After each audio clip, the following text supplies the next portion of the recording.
दोन दुचाकींचे समोरासमोर धडक, दोघांचा जागीच मृत्यू, एक गंभीर जखमी. शेलूबाजार रस्त्यावरील मांडवा फाट्यावरची घटना.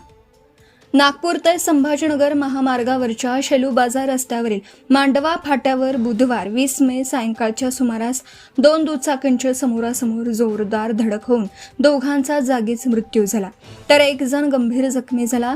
या घटनेमुळे परिसरात हळहळ व्यक्त होत आहे. या अपघातात साहिल जितेंद्र उपाध्याय वय वर्ष 20 राहणार वणोजा तालुका मंगरुळपीर व सागर अरविंद सोनुने वय वर्ष 22 राहणार किन्ही राजा तालुका मालेगाव यांचा मृत्यू झाला, तर सतीश पंजाबराव ठाकरे वय वर्ष 35 राहणार वाई तालुका कारंजा हे गंभीर जखमी झाले आहेत. मिळालेल्या माहितीनुसार साहिल उपाध्याय व सतीश ठाकरे हे एका दुचाकीने शेलूबाजार येथून वाईकडे जात होते.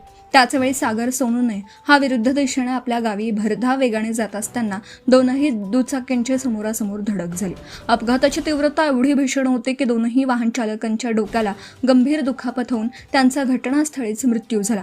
घटनेची माहिती महादेव तांदळे व मुंगसाजी रुग्णवाहिका चालक शुभम खोंड यांनी तात्काळ गुरुमंदिर रुग्णवाहिकेचे रुग्णसेवक रमेश देशमुख यांना दिली. त्यावरून ते व आई एकविरा रुग्णवाहिकेचे विनोद खोंड यांनीही तात्काळ घटनास्थळी धाव घेत जखमींना कारंजा उपजिल्हा रुग्णालयात दाखल केलं. उपजिल्हा रुग्णालयातील वैद्यकीय अधिकारी डॉक्टर वैभव खडसे यांनी साहिल उपाध्याय व सागर सोनुने यांना तपासून मृत घोषित केलं. नंतर गंभीर जखमी सतीश ठाकरे यांच्यावर प्राथमिक उपचार करून पुढील उपचारासाठी बाहेरगावी रवाना करण्यात आलं. पोलिसांनी घटनास्थळी पोहोचून पंचनामा करून पुढील तपास सुरू केला आहे.